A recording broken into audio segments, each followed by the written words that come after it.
नमस्कार दोस्तों, power of knowledge में आपका स्वागत है। और आज सीएसएस के अंदर हम करेंगे कि किसी बटन को हम किस तरह से डिसेबल दिखा सकते हैं, किसी बटन को किस तरह से हम एनिमेटेड कर सकते हैं, किसी इमेज के ऊपर हम एक बटन का यूज कैसे करेंगे। तो सबसे पहले हम बात करते हैं डिसेबल बटन की। हम इतनी ही वर्किंग को यहाँ पर परफॉर्म करेंगे। सबसे पहले तो इस प्रॉपर्टी के लिए हम यहाँ पर ट्रांसपेरेंसी को बटन के अंदर ऐड कर सकते हैं, जिससे वो डिसेबल लुक के अंदर एक बार हो जाएगा। और हम वहां पर कर्सर प्रॉपर्टी को भी ऐड कर सकते हैं नॉट अलाउ के साथ, जिससे ये पता लग जाए कि आप इस पे भी वर्किंग परफॉर्म नहीं कर पा रहे हो। तो जैसे आप उसके ऊपर माउस ओवर लेकर जाओगे वो आपको वो सिंपल दिखा देगा। तो सबसे पहले हम कर रहे हैं डॉट डिसेबल्ड प्रॉपर्टी को। तो इसके अंदर मैंने यहाँ पर क्या यूज किया, ओपासिटी 0.6 और कर्सर नॉट अलाउ। तो हम इस प्रॉपर्टी को यूज करते हैं अपने सीएसएस के अंदर। तो बेसिकली ये मेरा पेज है, ये मेरी इसकी आउटपुट है। मैं सबसे पहले यहाँ पर एक ही बटन को रखता हूँ, बाकी बटन्स को मैं रिमूव कर देता हूँ। और इसी तरह से मैं इसकी ओवर प्रॉपर्टी को भी रिमूव कर रहा हूँ, क्योंकि अभी फिलहाल मुझे इसकी जरूरत नहीं है। मैंने सेव किया, अपने ब्राउजर पे गया, रिफ्रेश किया, मेरे पास ये वर्किंग उसने रिप्रेजेंट कर। जिस भी तरह की वर्किंग मैं यहाँ पर फॉलो करना चाह रहा हूँ, मैं अपने एडिटर के अंदर गया और यहाँ पर मुझे यूज करना है डिसेबल्ड क्लास को। तो मैं करता हूँ डॉट डिसेबल्ड। मैं पूरा नाम लूँ, मैं आधा नाम लूँ, मेरे ऊपर डिपेंड करता है। तो मैं यहाँ इसको शॉर्ट नेम में ही कॉल करूँगा। और सबसे पहले मैं यहाँ पर यूज करता हूँ ओपासिटी। ओपासिटी मैंने यहाँ यूज कर ली 0.8। उसने 0.6 ली थी, मैंने यहाँ 0.8 ले ली। अब मैं आपको दिखाता हूँ कि इसकी आउटपुट क्या इफेक्ट डालती है। तो मैं डिसेबल प्रॉपर्टी को यहाँ क्लास ऐड कर देता हूँ डॉट डिस्प्ले। तो जैसे इसको ऐड किया, सेव किया, मैं अपने ब्राउजर में गया, मैंने इसको रिफ्रेश किया। तो अब आप ये देखिए इसमें ओपासिटी में हल्का सा फर्क पड़ चुका है, इससे डल चली गई है। तो मैं इसमें थोड़ा सा ओपासिटी और इंक्रीज करता हूँ। सपोज कीजिए मैं यहाँ पर करता हूँ 0.4 से रिफ्रेश। तो ये देखिए वो और डल हो गया है। तो अगर आप 1 के आसपास रहोगे तो वो थोड़ा सा आपको ट्रांसपेरेंट नहीं रहे, तो आपको ट्रांसपेरेंसी में दिखाएगा। अगर आप 1 से कम में जाते तो उसके ऊपर हल्की सी वो यहाँ पर अपना जो है डलनेस डालनी शुरू कर देगा। अभी ये ओपैक होना शुरू हो गया है। तो इसी तरह से अगर मैं कभी यहाँ पर प्रॉपर्टी 0.10 यूज करता हूँ तो इसका क्या इफेक्ट होगा वो हम देख लेते हैं। ये देखिए उसने इसको बिल्कुल ही डिसेबल्ड कर दिया। तो इस तरह से अगर आप इसको 0 रखोगे तो ये आपको डिस्प्ले ही नहीं होगा। अब जब मैं इतनी वर्किंग को परफॉर्म कर चुका हूं, यहां पर मैं कर्सर ले सकता हूं। कर्सर आपको कौन सा चाहिए, नॉट अलाउड। Save, refresh. ये देखिए जब मैं कर्सर लेकर गया तो वो कर्सर वर्किंग को ही नहीं परफॉर्म कर रहा है। उसने इसका सिंबल दिखा दिया कि आप इसको यूज ही नहीं कर पाओगे। तो ये आपके ऊपर डिपेंड करता है किस तरह की वर्किंग आप यहाँ पर परफॉर्म करवाना चाह रहे हो। अब हम बात करते हैं एनिमेटेड बटन की। तो यहाँ पर मैं प्रेस इफेक्ट डालना चाहता हूँ। जैसे मैं किसी बटन पे क्लिक करूँ तो वो प्रेस इफेक्ट पे काम करे। तो वो काम चलता है हमारा बटन के एक्टिव क्लास के। अब मैं एक्टिव क्लास का यूज करूंगा। तो जब मैं एक्टिव क्लास का यूज करूंगा तो मैंने यहाँ पर उसको बैकग्राउंड कलर तो मैं पहले दे चुका हूँ। बॉक्स शेडो आप प्रोवाइड करना चाहते हो आप कर सकते हो, नहीं करना चाहते आपके ऊपर डिपेंड करता है। लेकिन हम बॉक्स शेडो ले लेंगे ताकि हमारे को उसका इजीली इफेक्ट पता लग जाए। और इसी तरह से मैं यहाँ पर ट्रांसलेट x की जगह ट्रांसलेट y का यूज करूंगा और उसको अपने हिसाब से यहाँ ट्रांसलेशन प्रोवाइड कर सकता हूँ। तो हम यहाँ पर 2 प्रॉपर्टीज यूज करेंगे, एक बॉक्स शेडो और एक ट्रांसफॉर्म में ट्रांसलेट y क्लास एक्ट। तो अब मैं यहाँ पर डॉट बटन में एक्टिव प्रॉपर्टी का यूज कर रहा हूँ। और यहाँ पर मैं सबसे पहले यूज करता हूँ ट्रांसफॉर्मेशन, जो मेरे लिए सबसे जरूरी प्रॉपर्टी। ट्रांसलेट y जितना आप करना चाहते हो, मैंने कह दिया 10 पिक्सल। यहां पर मैं बॉक्स शेडो का भी यूज कर लेता हूं। बॉक्स शेडो यहां पर मैंने लिया हुआ है इसको 0, 5 और 666, जो उसका मैंने कलर दिया हुआ है। तो मैं इसी प्रॉपर्टी को वहां पर यूज करूंगा 0, 5 पिक्सल #666, जो इसका कलर है। Save, refresh. तो ये देखिए अब आपको उस कलर का इफेक्ट पता लग रहा है। जब आप क्लिक करे हो आपको प्रेस लग रहा है। अब जितना मैं इसको प्रॉपर्टी यूज करूंगा ये उसी प्रॉपर्टी के हिसाब से काम को करेगा। अगर मैं यहाँ करता हूँ कि मुझे यहाँ पर 10 पिक्सल नहीं चाहिए, मुझे तो यहाँ पर 50 पिक्सल चाहिए। सेव, मैं अगेन गया, रिफ्रेश किया, उसी हिसाब से आपकी वर्किंग को ये परफॉर्म करना शुरू कर देता है। अब आपको ये लग रहा है कि जैसे आपने बटन को प्रेस किया है वाई ट्रांसफॉर्मेशन के अंदर,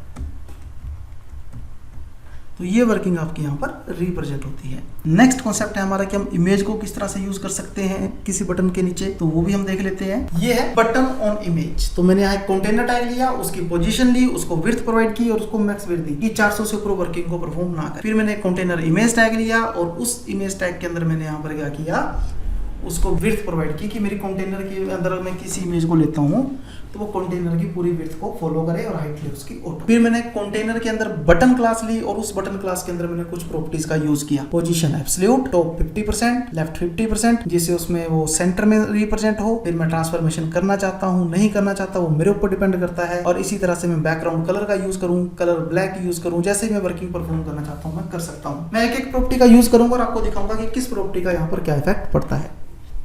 तो सबसे पहले मैं यहाँ पर लेता हूँ कंटेनर टैग डॉट कंटेनर।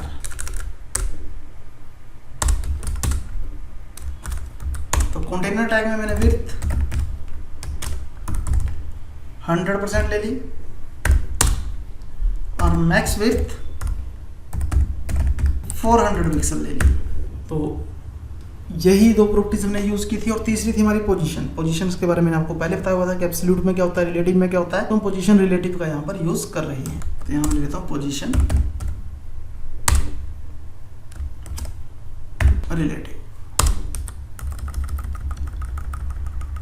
तो ये आपका कंटेनर टैग हो गया। अब अगर मैं कंटेनर के अंदर किसी इमेज को यूज करना चाहता हूँ तो मैं यहाँ पर लेता हूँ डॉट कंटेनर और उसके अंदर इमेज टैग की जितनी भी इमेजेस मैं उसके अंदर लूंगा उसकी वर्किंग क्या होगी। तो यहां पर मैंने उसकी विड्थ को 100% लिया है,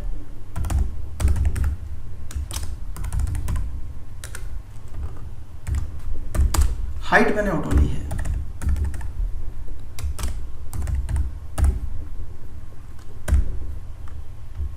तो ये देखिए दोनों वर्किंग मेरी यहाँ पर इमेज की भी होगी और कंटेनर की भी होगी। अब मैं काम करूंगा कंटेनर और इमेज के अंदर। सिर्फ मैं अपने एडिटर के अंदर गया और मैंने यहाँ पर डिव लिया और इसको क्लास ली मैंने कंटेनर। तो इतनी चीज तो आपके लिए काफी इजी है कि आप इतनी वर्किंग को यहाँ परफॉर्म करवा सकते हो। ये मैंने डिव को क्लोज कर दिया। अब मैं डिव के अंदर एक इमेज ले लेता हूँ IMG source image 2.png save. अपने ब्राउजर पे गया, रिफ्रेश किया तो ये इमेज उसने यहाँ पर मुझे शो कर दी। तो इतनी जो वर्किंग है वो है मेरे इतने पोर्शन की। जो मेरा इतना पोर्शन था उसने अपनी वर्क को परफॉर्म कर दिया। अब मुझे काम करना है डॉट बटन के अंदर। तो मैं एक बटन ले लेता हूँ पहले उसी डिव के अंदर। ये लीजिए, मैं इस बटन को कॉपी करता हूँ और यहाँ पर मैं पेस्ट कर देता हूँ।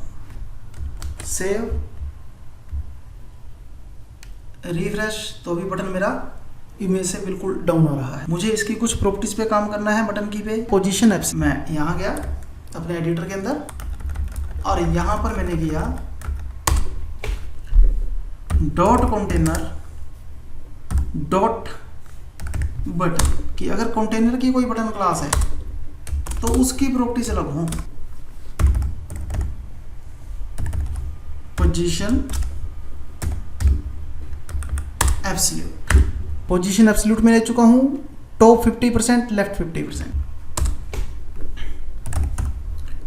Top 50%, left 50%। तो ये देखिए मैंने यहां बटन 1 की क्लास जो बनाई है। उसके बाद ब्राउजर पे गया, रिफ्रेश किया तो उसने मुझे यहाँ एग्जाम्पल नाम का बटन रिप्रेजेंट कर दिया। इस पे कोई भी कलर नहीं आ रहा है क्योंकि कलर मैंने इसको प्रोवाइड नहीं किए हैं। तो मैं इसको कलर प्रोवाइड करना चाहूँ मैं कलर भी प्रोवाइड कर सकता हूँ। तो मैं अगेन अपने एडिटर पे गया और यहाँ पर मैंने इसको बैकग्राउंड कलर प्रोवाइड कर दिया जो मैंने अदर बटन को दिया हुआ है। सेव, रिफ्रेश, तो ये देखिए उसने इसको कलर प्रोवाइड कर दिया। मैं इसको पैडिंग प्रोवाइड करना चाहता हूँ, मैं इसको पैडिंग ले सकता हूँ। तो मैं यहाँ पर क्या, मैंने यहाँ पर इसको पैडिंग प्रोवाइड कर दी। जितनी भी पैडिंग आप प्रोवाइड करना चाहते हो मैंने कर दी 50 पिक्सल। उसने उस तरह की वर्किंग मुझे यहाँ पर प्रोवाइड कर दी। जितनी मैंने उसकी पैडिंग यूज किया उसने मुझे उसको शो कर दिया। तो फिलहाल हमने यहाँ 16 पिक्सल और 30 पिक्सल ली है, मैं इसी पैडिंग को यूज कर लेता हूँ। 16 पिक्सल 30 पिक्सल, सेव, ब्राउजर पे गया, रिफ्रेश, उसने वो वर्किंग मुझे रिप्रेजेंट कर दी बटन की, जैसा ही बटन मैं यहाँ पर यूज कर रहा हूँ। बैकग्राउंड कलर दे चुका हूँ मैं उसको, टॉप दे चुका हूँ, लेफ्ट दे चुका हूँ। मैं ट्रांसलेट करना चाहता हूँ उसको XY प्रॉपर्टी से, तो मैं उसको वो कर सकता हूँ। तो वहां मैंने ट्रांसफॉर्मेशन मारी है -50% की, ताकि वो मेरा सेंटर के अंदर बटन आ जाए। फिर बॉर्डर आपने देना है, कर्सर देना है, आप बॉर्डर रेडियस देना चाहते हो नहीं देना चाहते, ये चीजें सभी आपके पास आ जाती है और आप बटन को इजिली वहां पर यूज कर सकते हो। तो मैं यहाँ पर एक प्रॉपर्टी यूज करूंगा, ट्रांसफॉर्म ट्रांसलेट -50 ट्रांसफॉर्मेशन ट्रांसलेट -50% -50% और सेपरेटर के तौर पर यहाँ पर कॉमा, रिफ्रेश। तो ये आपकी वर्किंग उसने यहाँ पर रिप्रेजेंट कर दी, जैसी वर्किंग वहाँ पर शो करना चाहता था। तो इस तरह से आप किसी भी इमेज के ऊपर बटन प्रोवाइड कर सकते हो। तो फ्रेंड्स, हमारी आज की क्लास में इतना ही था। Thank you very much.